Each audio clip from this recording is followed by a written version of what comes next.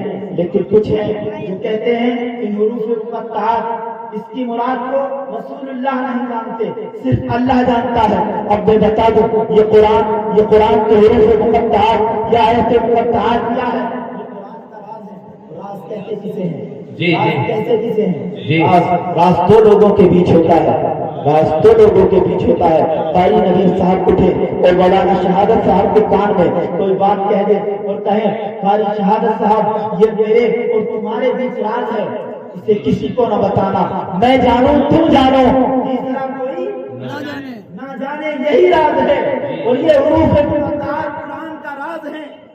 جی جی. تو پتا چلا جب راز ہے تو راز کو دینے والا خدا جانتا ہے اور جسے دیا اس کے راز کو وہ مصطفیٰ جانے. مصطفیٰ جانتے بے شک. جی جی. خدا جانے، مصطفیٰ جانے، تیسرا کوئی نہ جانے.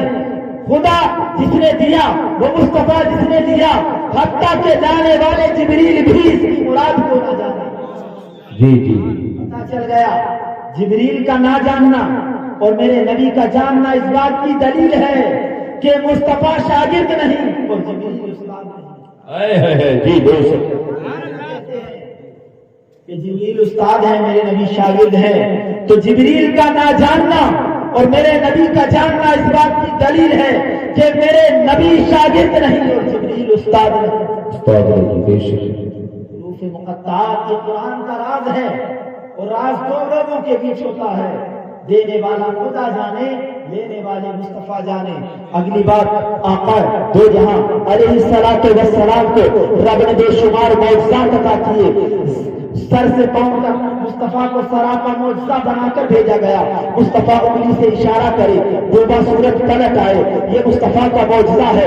چاند کو اشارہ کرے اپنا سینہ چاک کر دے، یہ میرے مصطفیٰ کا معجزہ ہے.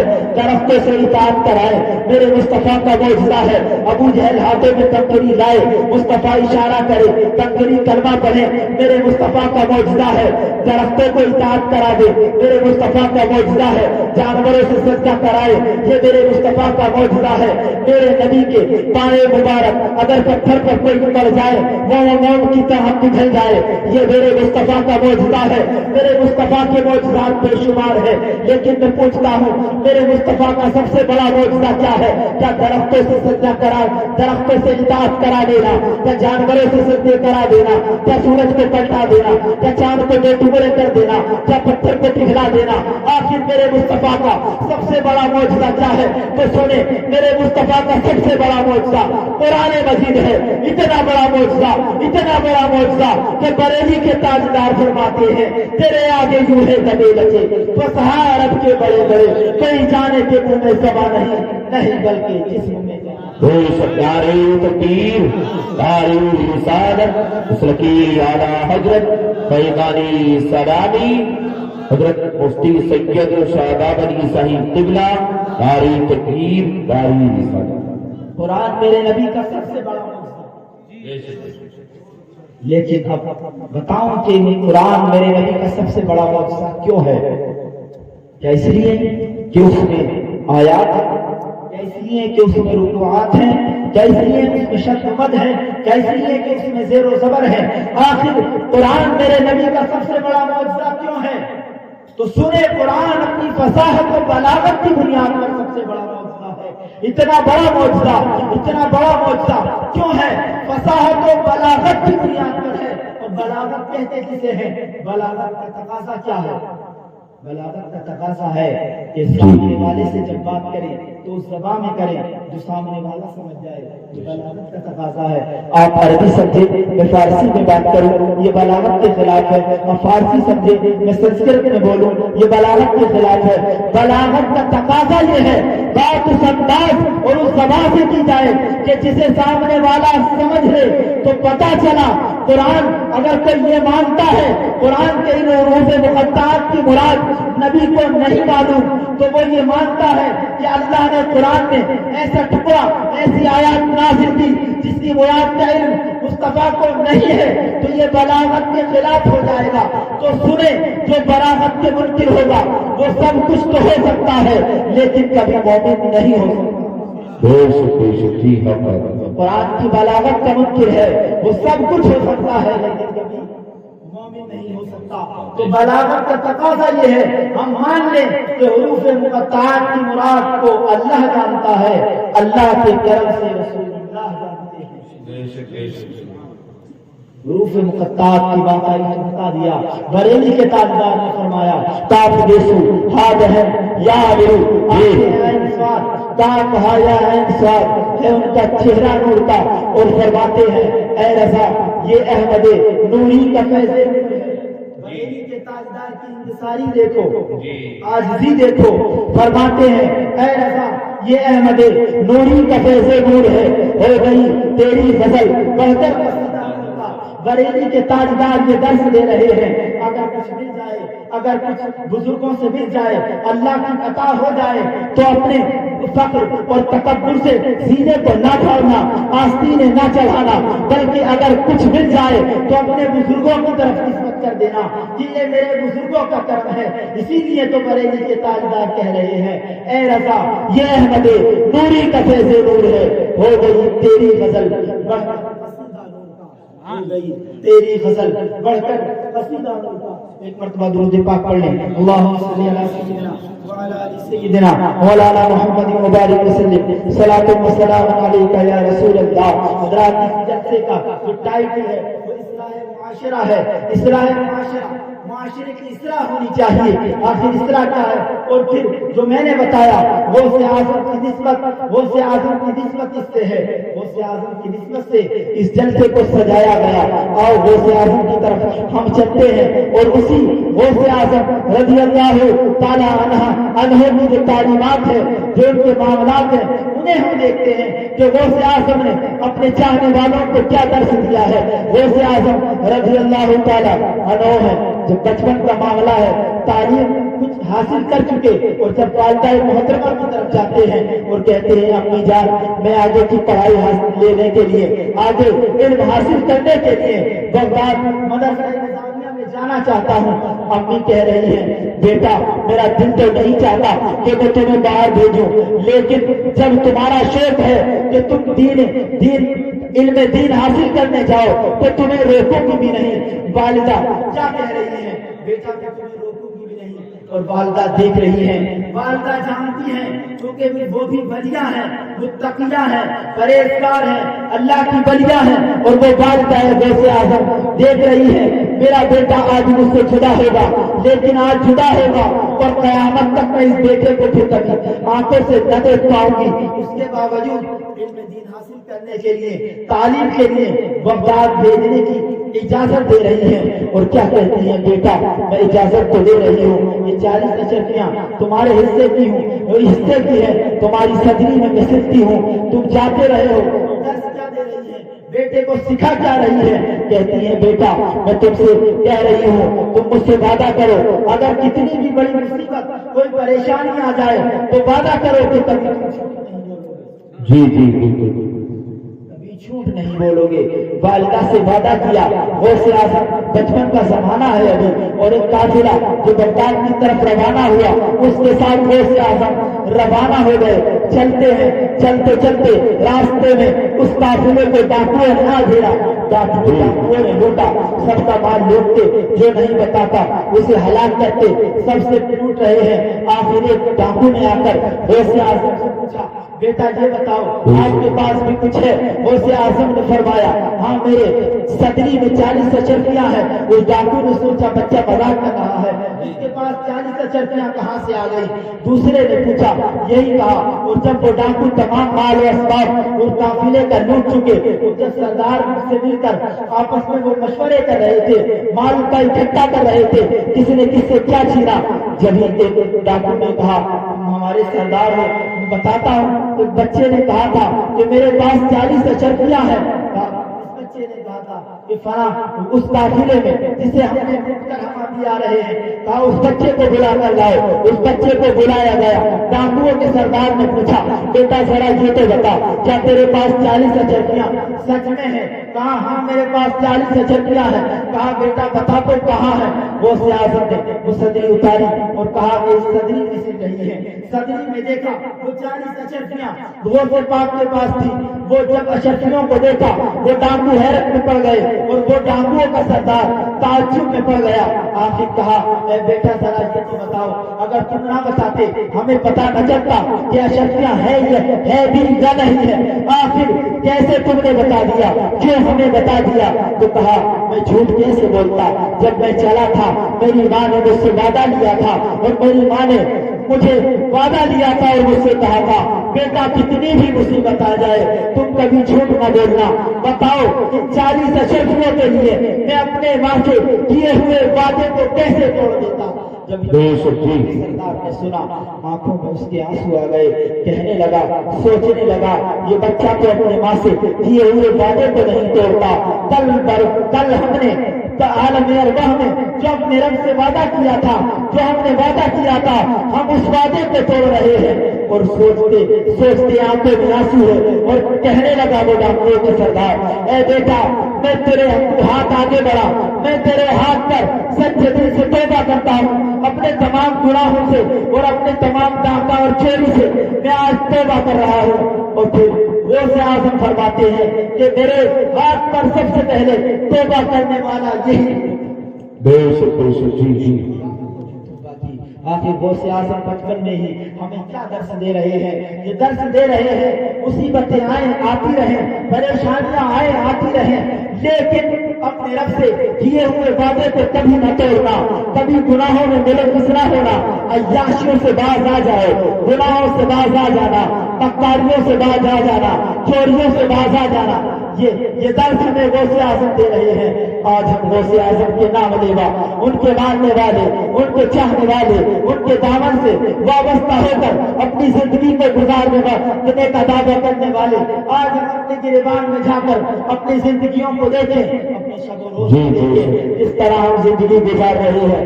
لمحہ لمحہ ہم گناہوں میں ملوث ہیں، عیاش ہمارے اندر ہیں، مکار ہمارے اندر ہیں، چور ہمارے اندر ہیں، شرابی ہمارے اندر ہیں، سٹے باز ہمارے اندر ہے۔ کون سا ایسا گناہ ہے جو ہمارے معاشرے میں جاری اور ساری نہیں ہے؟ جی بالکل حق بات کے نام لیوا ہے پیارے، اگر واقعی سچے عاشق غوث اعظم ہو، سچے دل سے آج ہی اپنے گناہوں سے توبہ کر لو، چوریوں سے توبہ کر لو، عیاشیوں سے توبہ کر لو، بکاریوں سے توبہ کر لو، حرام کاریوں سے توبہ کر لو، حرام خوریوں سے توبہ کر لو۔ یقیناً ابھی توبہ کا دروازہ کھلا ہے، جب توبہ کرو گے پروردگار عالم توبہ کو قبول فرمائے گا۔ آمین آمین۔ التائب من الذنب کمن لا ذنب له، گناہوں سے توبہ کرنے والا ایسا ہے جیسا اس نے کبھی گناہ کیا ہی نہ۔ بے شک حق بات۔ اللہ تعالیٰ سے دعا ہے ہمیں اور آپ سب کو شریعت مصطفیٰ پر عمل کرنے کی توفیق عطا فرمائے۔